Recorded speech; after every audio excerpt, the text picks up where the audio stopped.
welcome to Turn the Page, the official podcast of the Syosset Public Library.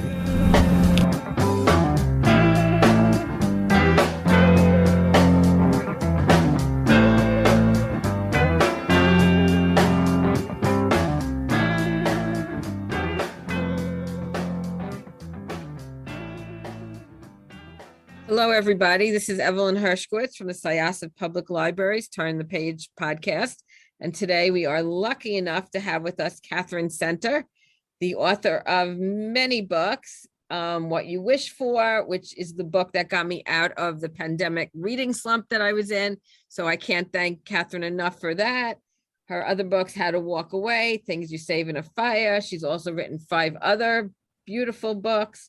And one actually became a movie. The Lost Husband was a feature film starring Josh Duhamel and Leslie Bibb, and Katherine had a little piece in that. So she'll tell us about that also.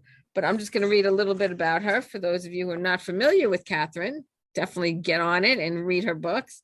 But we're here to talk about her new book called The Bodyguard, which I absolutely loved.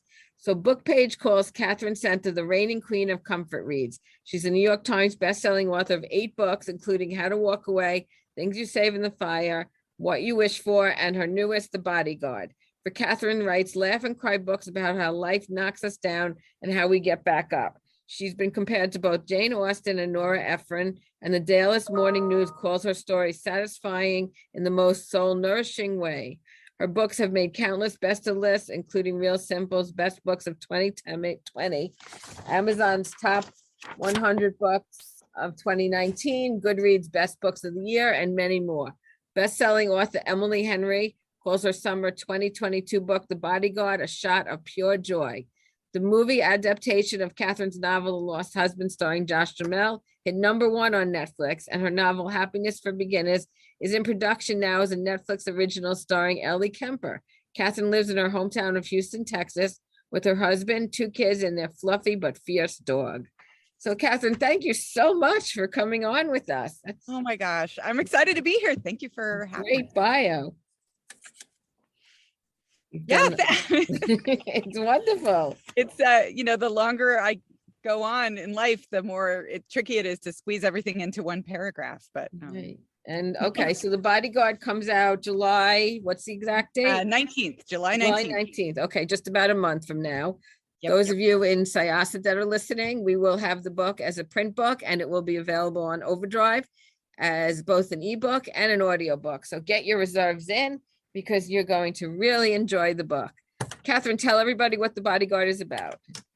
Oh, man. Well, first of all, The Bodyguard is how I made my own sunshine during the kind of weirdest, scariest early days of the pandemic, when I was, at home with the kids and kind of looking around, like thinking, is this the end of the world? Like a lot of us were. And so I just decided to write something that was as funny and fun and joyful as I possibly could. So here's the premise of The Bodyguard. It's a lady bodyguard has to protect a famous actor on a Texas ranch by pretending to be his girlfriend. And that's basically the premise. I mean, she's the main character is this cute person named Hannah Brooks, and she works as an executive protection agent, which is basically a bodyguard. And she's really, really good at her job. And she gets this assignment that she doesn't really want, because she's had kind of a rough year. And what she really wants is to kind of escape from Texas and go somewhere glamorous and different and kind of flee her life. She gets this assignment where she has to stay home in Texas, and she has to protect this famous actor who's, been named the sexiest man alive in past years. And so she goes to sort of do this assignment, but it turns out that part of the reason that he's come home to Texas is that his mother is sick. And he doesn't want his mother to know that he has a stalker and that he needs protection. He doesn't want to freak her out or stress her out. So he asks Hannah to pretend when they're around his parents to be his girlfriend. She doesn't really want to, but she ultimately agrees when he begs her. And so they kind of get launched on this crazy adventure where they're staying out on his parents' Texas ranch, and she's having to pretend a lot of the time to be the girlfriend of this sort of beautiful, famous actor person. That's kind of the premise. It's fun. And he just seems perfect. He seems like I can see the movie. Who's gonna star? Who's gonna star as the main character? Oh my gosh. Who's gonna be Jack? I'm not picky, you know, I'll take anybody. I've heard lots of great suggestions. But yeah, one of the things that's great about this story, or one of the things that I really like about it, is that it's set on a Texas ranch, and the Texas ranch is real. You know, the story is fictional, the characters are fictional, but it's actually my grandparents' Texas ranch. I'm from Texas. I'm like 5th generation Texan. And my grandparents had, when I was growing up, and our family still has, a cattle ranch outside of Houston. So the ranch where this whole thing takes place is a real, genuine place where I spent my childhood scampering around on the weekends. I had lots of birthday parties, slumber parties down there. So there's a scene in the book where Hannah, the sort of tough bodyguard, has a close encounter with a cow. And it's really kind of scary to her. And what I know for a fact is that these are the cows that are on our ranch, and they are kind of scary. I mean, they're gentle, but they're just huge, you know, and if you haven't been around them before. Like me. Yeah. Growing up on Long Island, I haven't encountered many cows. Well, and I think there are a lot of people, you know, Texas is a really big place, right? You know, it's a big state. And the cities in Texas are big cities, you know, Dallas and Houston and Austin. They're big cities. So you can live in Houston. I mean, Houston's the 4th largest city in the country. So it's right after Chicago. It's New York, LA, Chicago, Houston. You can live there your whole life and just be a total city slicker and never go to a ranch. I mean, I think a lot of people don't. So Hannah in the book is from Texas, but she's never really been to a ranch before. And so she goes out to this ranch that's only an hour outside of town. And suddenly she's encountering all these, you know, crazy things like giant cows licking her and stuff she hasn't seen before. So it's fun. It's a little bit of a fish out of water story, even though she's from the very place where the book is set. Right. It's wonderful. I really enjoyed the story. It kept me going. And like all your books, the covers are, did you draw this? Are colorful with the flowers? I know you do draw like this.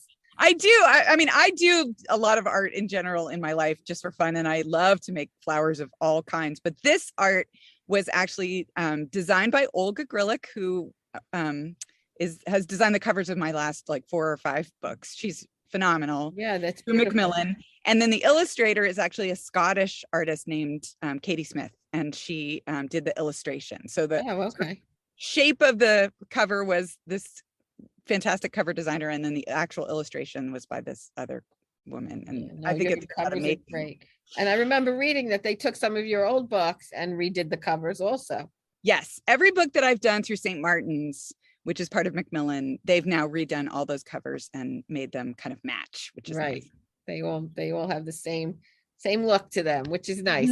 They're beautiful. They're beautiful covers. Thank you. They really are. So now that I read this, and I know that there's going to be another movie coming out, that's so exciting. Happiness to Beginners.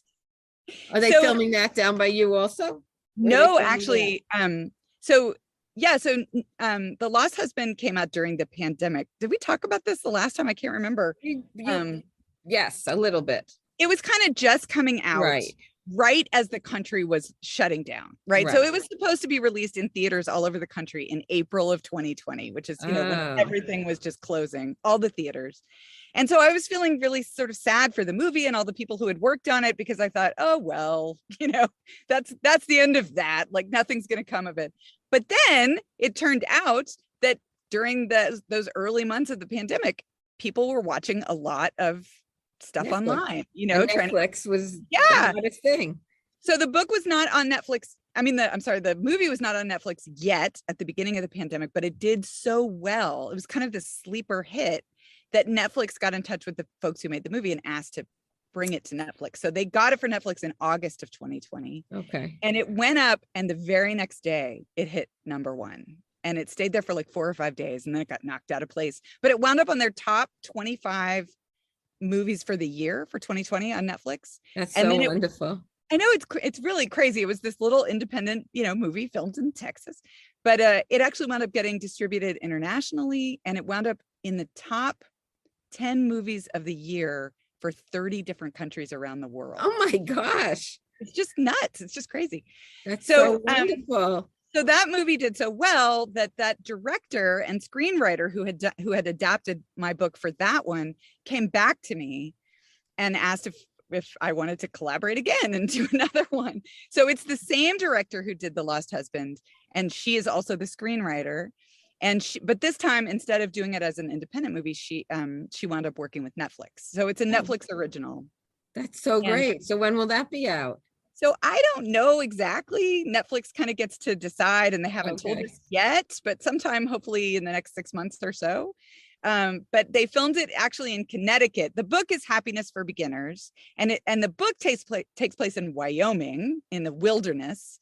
But they filmed the movie in Connecticut because it was during COVID, and they were trying to make things convenient for everybody who was working on it. So, but I did actually last fall when they were filming. I got to go to Connecticut and do a little cameo in the movie. That's so great. And it's starring Ellie Kemper, and it's starring this guy named Luke Grimes, who's on a TV show called Yellowstone. He plays Kevin Costner's son. Oh, wow. He's very dashing.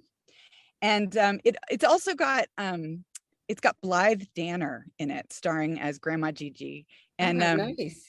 And I am a huge fan of Blythe Danner, and I was very, very starstruck to meet her. And I got to spend kind of the whole day with her. I got to have lunch with her, and I got to actually in the scene that I'm in, I'm attending the wedding of Helen, the main character, and I'm kind of in the background drinking pretend champagne with Blythe Danner. So that was a pretty great day. That's so wonderful. Did you ever think when you started writing that these things would happen? No, you don't even dare to hope. You're just hoping like a few people besides your mom will read it. Well, before you wrote, what did you do before you were a published author? I have always pretty much been writing. I kind of decided that I wanted to be a writer when I was about 12, because I got started writing with a group of friends when I was in middle school, and we were writing fan fiction about Duran Duran. So that was kind of when I caught the sort of fever and wanted to do this for my life. But I've had lots of periods over the years of being discouraged and thinking, I quit. I'm done. This is never going to work out, and then I would kind of crawl back and keep trying. But I've done lots of other things along the way. I worked in a bookstore for a long time. I went to grad school. I taught creative writing to little kids. I taught freshman English at the University of Houston. I mean, I've had lots of things that I've done, but it's always been some sort of writing or writing adjacent kind of job where I was trying to find some way to be a writer, which is, when you decide you want to be a writer, it's kind of like deciding that you want to win the lottery. Like there's a lot of luck involved and a lot of chance, and there are absolutely no guarantees. So it took me a very long time. I decided I wanted to be a writer when I was 12, and I didn't actually publish anything at all in my life until I was 32. So it took me a long, long time. It was like 20 years of going to school and grad school and sending things to the New Yorker and getting rejected and sort of doing all the stuff, like walking over the hot coals of misery that you have to kind of walk over to get to be a writer. And it finally worked, but it's been a very slow burn kind of process.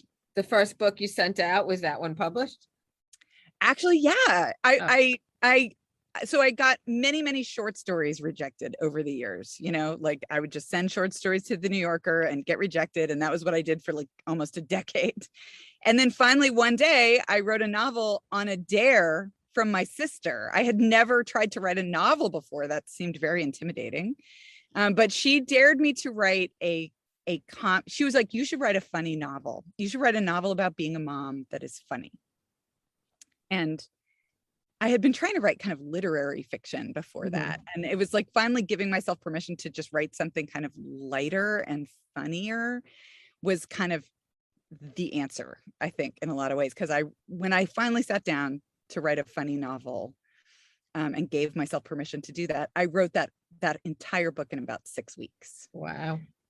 So it came very fast. I had lots to say because I was trying to write a novel about motherhood and I had just had a baby. So I had lots of comic fodder for that.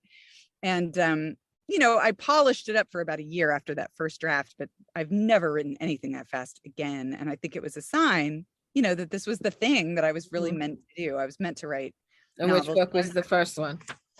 Huh? What was the first? It was called The Bright Side of Disaster, and it came out in Okay. 2007. So, it was, I think I just needed a little shift in perspective to kind of give myself permission to be funny, because for Right. me, I mean, comedy is like a big thing in my just sort of normal walking around everyday life, because it is a major coping mechanism for me. Like whenever things are hard, we just crack extra jokes in my Mhm. house. And my husband is also very funny. So we like that's there's not too much in the Venn diagram of our two sets of interests that really overlap. He kind of likes to do his stuff and I sort of like to do my stuff, but we both really, really love things that are funny. That's our kind of overlap. And so we just sit around and, make jokes and crack each other up all the time. And that's Well, we certainly need that. We need to laugh. We need to have a good beach read, which I think this will be great for the summer. It's light, but yet it's a great story. So we all need that. There's no doubt about that. I agree. I think it's very nourishing. And especially Mhm. after the 1,000 years we've just had with the pandemic and everything, I think, we all need as much laughter as we can scrounge up. Right. And your last book, you weren't able to tour. Do you have a whole tour set up for this one? I do. I'm Oh, so good. excited to be, released from captivity. Yeah, I'm going to go all around Texas. So the book comes out July 19th, and I'm going to spend the first week driving to all the big cities in Texas. And then the second week I get to sort of fly around the country and go to fun places like Tampa, Florida, and Greenville, South Carolina, and Franklin, Indiana. And Oh, wow. so it's good. I really, really love humans. I mean, I love the imaginary kind, but I also really love the real kind. Right. And I'm just like never, I mean, some authors are very introverted and very shy, and I'm kind of a hybrid, but I really, really love being up on stage, and I really love talking about books, and I really love making a room full of people laugh. So I just can't wait. I mean, I'm just chomping at the bit to get out and see Well, everybody. I'm sure your fans can't wait also. They'll gonna be look fun. forward to that. That's great. Yeah. I listened to a lot of the book also. The audiobook is great. Yeah, there's a funny story about that. The narrator who reads the audiobook of The Bodyguard is an actress named Patty Murin. Right. And Patty Murin was, she starred as the original Anna in Frozen on Broadway. Oh, So she's kind of a big yeah. deal. And she, during the pandemic, she started reading audiobooks because Broadway was closed down and she was looking for something fun to do. And she clearly has a knack for it. She's done a ton of books since then. Yeah, no, she's great. But I knew her a little bit, just a tiny bit, because before I wrote The Bodyguard, because Jodi Picoult introduced us to each other. And so I was a little tiny bit in touch with her, and we were sort of following each other on Twitter. And when I was starting to write about a famous actor, I realized that if I was going to make this a really interesting story, and if it was going to feel authentic, I was going to need to find some famous actors to talk to ask them, what is it really like to be famous? Like, what is that even like? Because most of us don't have any idea. And so I reached out to Patty on, I think on Twitter, and asked if she'd be willing to let me interview her. And she very graciously said yes. I also got to interview the actress Sharon Lawrence, who's I love her. Yeah, she's fantastic. Oh my gosh. And she's so funny. I'm just like a massive super fan. So she graciously also, we kind of met through The Lost Husband, and she graciously agreed to be interviewed. So I talked to both of them specifically about acting and how does it work? And like, how do you do things like make yourself cry? What is it like to kiss a total stranger in a scene that you're filming? I mean, I'm curious about that stuff. And then also, what's it like to be famous? What's it like to walk around and be recognized by all kinds of strangers? And so they both talked to me about that, but I was really excited. I was actually, on the day that I found out that Patty Murin was going to read the audiobook, it was the exact same day that I was writing the acknowledgements for the book as it was going to production. And I had just written a thank you to Patty for, letting me interview her. And then I got this message from her saying that she was going to read the audiobook. So it's actually kind of fun. She was part of the creation of the story. And now she reads the audio, and she's great. She's great. I highly recommend it as an audiobook. No doubt about that one. What about research that you had to do about being a bodyguard? What did you do for that? Yeah, so I read several books about bodyguard life. I got a little bit addicted to a YouTube podcast where a guy sort of talks about the life. I was intrigued about it all because one of the things that I would never have guessed is that women are really highly prized bodyguards because no one ever thinks they're the bodyguard. Women are kind of not suspicious. If you see a woman walking with a famous person, you assume it's that person's nanny or something. You don't think she's the bodyguard. So Right. It kind of gives them this element of surprise that makes them extra valuable. And I loved that idea. So I read up on a lot of that stuff because I was thinking, like I think we all do, that to be a bodyguard, you had to be like a huge, tough kind of bruiser. But actually, it's so much more, that job, about paying attention to details, right? Noticing things, being aware of your surroundings, being on top of planning and execution of how an event is going to go through.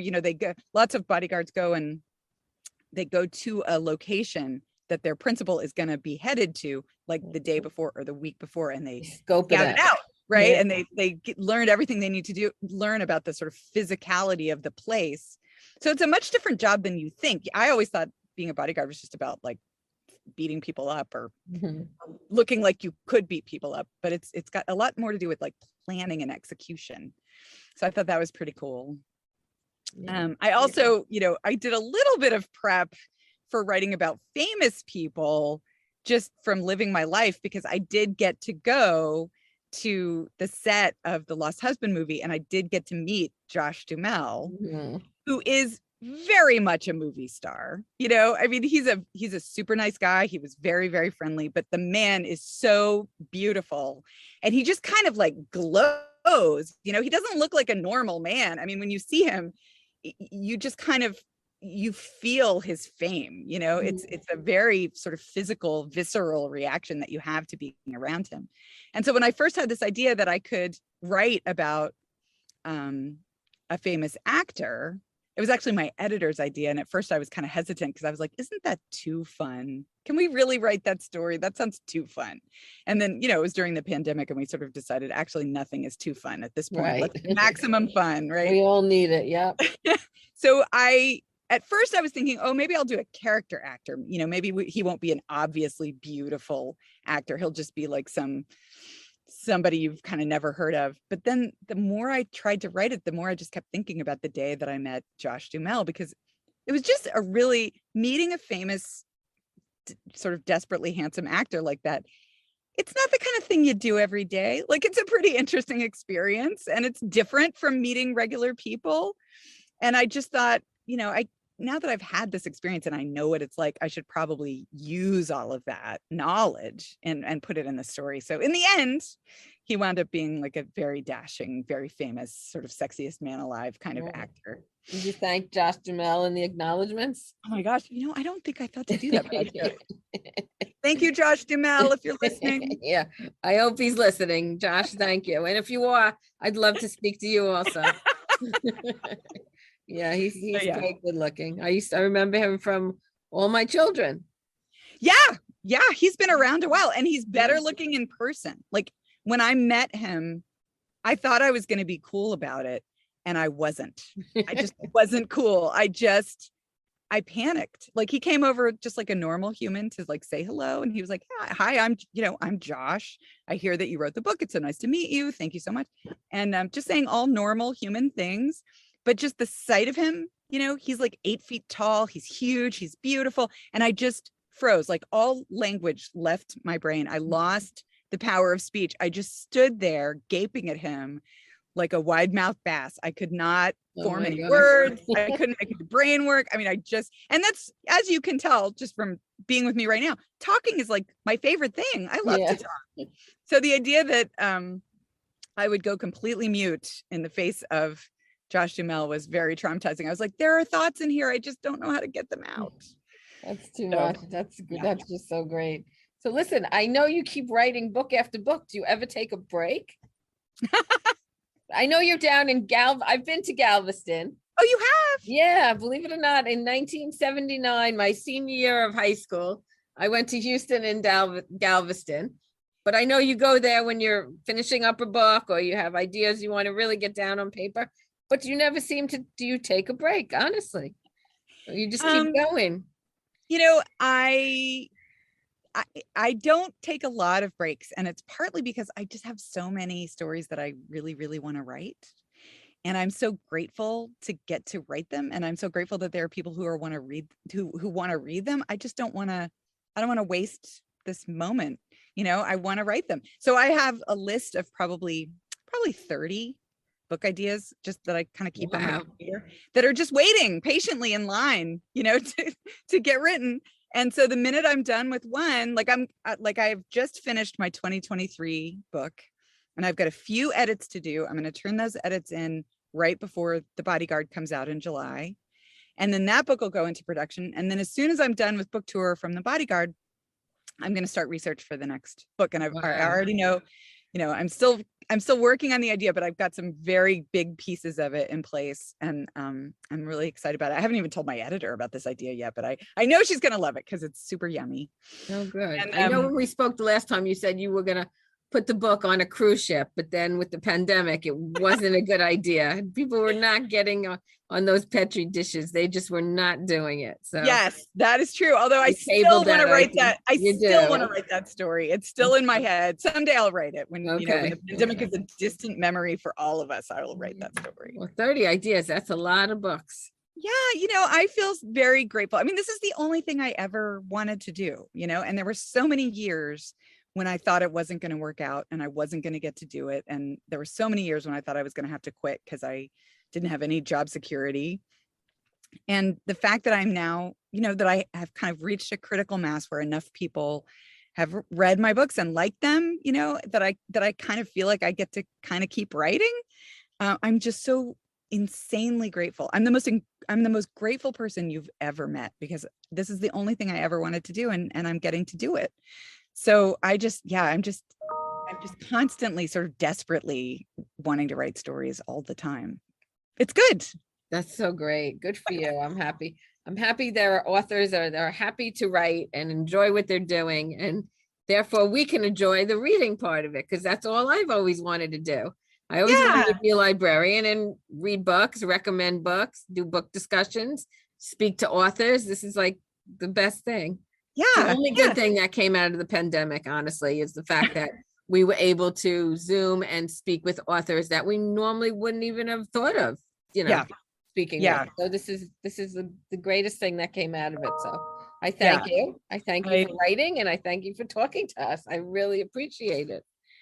Oh man, this is my favorite thing to do. What's better than sitting around talking about books? It's like we're living the dream. Yeah, no, being a librarian, you're living the dream also. We really are. We're very happy to do this. I'm very thankful that we can do this. So yeah. So when do you start the tour? So the tour is July 19th is pub day, and I'm doing 2 events in Houston because we have 2, it's a big city. And so we have one kind of in the middle of town, and then we have another great bookstore kind of on the west side of town. So we're going to do both of those. And I'm actually doing the night before, so pub day eve. I'm going to do an Instagram live with Emily Henry.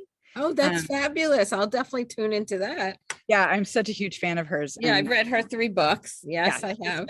She's phenomenal. Yeah. And so we're going to celebrate. She gave me an amazing blurb for this book, which was very kind of her. And then also I'm doing events with lots of fun writers. And this kind of came out of the pandemic too, right? Is that we've all learned how to connect in these other ways, right? And so I'm going to do an event with like an Instagram live with Christina Lauren.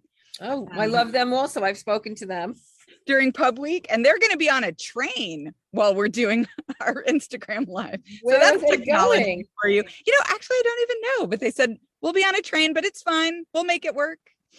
Good for them. So yeah, we're going to do so I'm doing actual in real life events during those 2 weeks, but I'm also doing some online things. I'm going to do a Facebook thing with Susan Mallory, which I'm pretty excited about. And we're just you're hooking up with so many great authors. That's so fabulous. I know. I feel very lucky. And I do think that's part of what came out of the pandemic, right? Is that people didn't just have to be in the same town to do events together. It was like, hey, let's do a thing on Facebook. And then there it was. Yeah, no, there's a lot of authors that have done that, they've become a group and they do Facebook Live all the time. But if there's a thing anybody called- hasn't followed Katherine you're on Instagram and Facebook and Twitter, right? So Yeah. she's very, very great on social media. So I highly recommend following her. That's true. I'm the best on Instagram. That's my Okay. favorite one.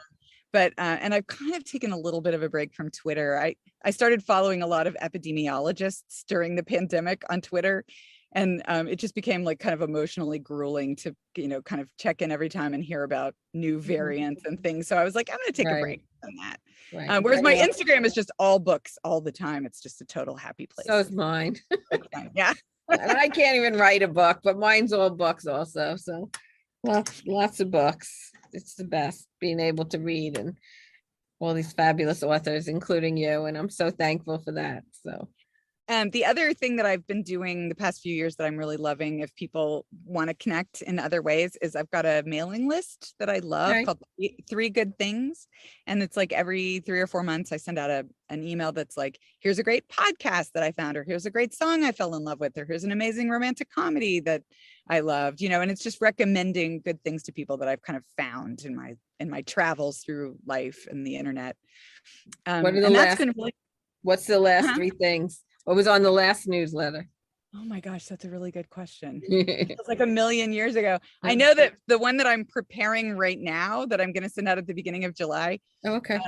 It's all 3 of the good things, and I've never really done this before, but all 3 of the good things are the movie When Harry Met Sally. Oh, okay. Because it is my favorite rom-com of all time. My favorite movie of all time. Yeah. So perfect and beautifully done. And because The Bodyguard really is such a romantic comedy, right? I mean, it's just a kind of a pure romantic comedy. I just decided to celebrate my favorite romantic comedy of all time, which is When Harry Met Sally.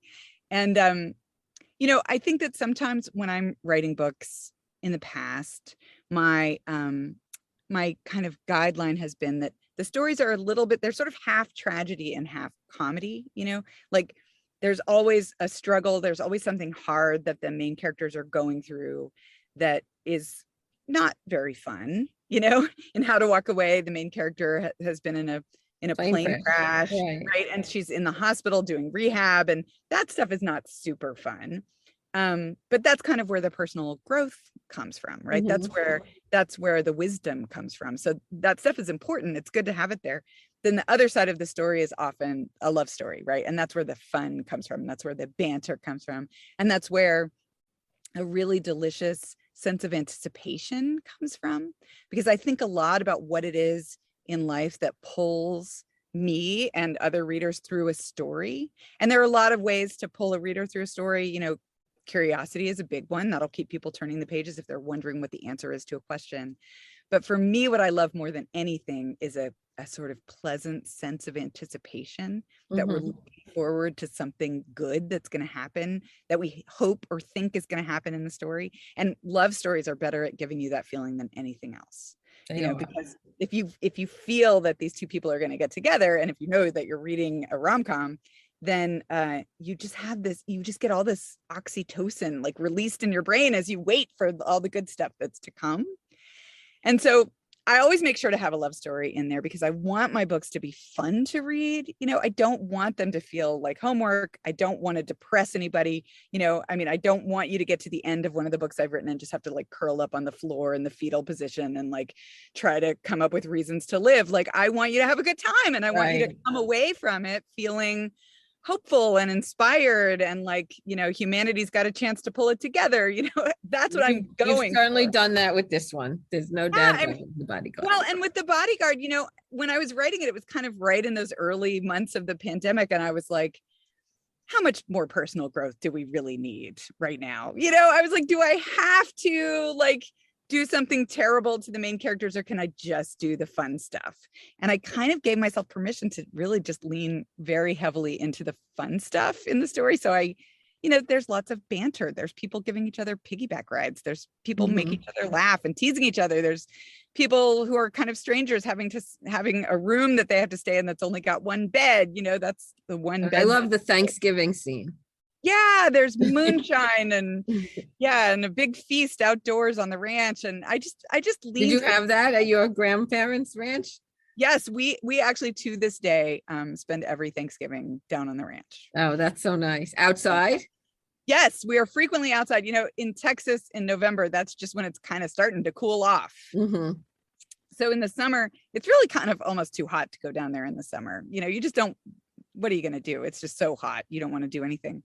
But by November, it's getting sort of lovely. And that's when the kids run around and climb on the hay bales. And suddenly, you're just free of all of the need to stay in the air conditioning. So you get this sort of nice experience. So yeah, we bring our whole family comes down, and we also bring anybody we know who doesn't have anywhere to go. We grab them too. And we just do a big feast down there. So yeah, that's based in reality. Sounded so good. It was like, wow, I wish I could do that in November. It's dreamy. It's a little and the house that the Stapletons in the book live in is my grandmother's house, which actually for a long time we haven't used that house because it's a long story, but my mom actually wound up renting it to some renters instead of us. And so when I was writing the book, I had not been in that house probably since college. And I loved my grandmother and I loved my grandfather. They were the sweetest, most kind-hearted people. And I miss them all the time. And so just mentally, getting to sort of travel, like time travel back to that house where I spent so many happy weekends as a kid. It was really nourishing, for me, personally nourishing to sort of mentally travel there, even though I was trapped in the house during the pandemic. So you dedicated the book to your grandparents. I did. That's so nice. That's really lovely. Here's trivia about my grandparents. My grandmother was from Texas, and she was an identical twin. Her name was Inez, and her sister's name was Inza. And they were super cute little people. And they used to always dress alike. And they used to go to the rodeo in like matching cowgirl outfits. And my grandmother and her sister in the 1930s in Houston, they were dancers. Oh, wow. And they actually danced in a show with Clark Gable. Wow. Because he married a socialite who was from Houston and he lived here for a little while. So they got to be in a show with him. They had a brush with greatness also. They did. That's so nice. That's lovely. That really is wonderful. So yeah, writing that book was incredibly nourishing for me. It was just, I didn't make myself do anything. I mean, there's some hardship in the book. There are some things that the characters are sort of dealing with or worried about or issues that they have to get over. Like all books need a little bit of ballast, But as I was looking at the ratio between like fun stuff and, hard stuff, I just was like, okay, let's do as much fun stuff as possible. I just want everybody joking around and doing tricks on horseback and doing neat things. So that's kind of where I went with it.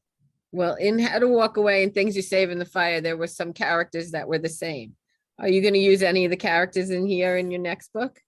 Oh, well, I haven't planned to do that yet. But definitely Jack Stapleton, who's the movie star in the book, he's got a brother who I could be interested to learn more about named Hank. Right. And actually my uncle's name was Herman and people called him Hank. So right. I have a cousin.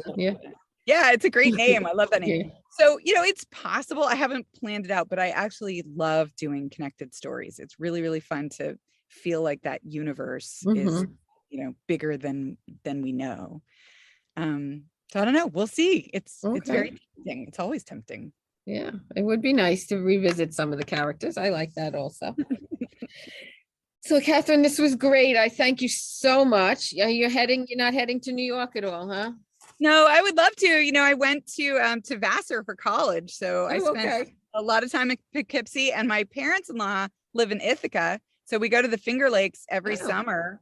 My husband's a school teacher, and we'll throw the kids in the car and just drive up there. We've spent a lot of time. That's a long ride. Yeah, it is.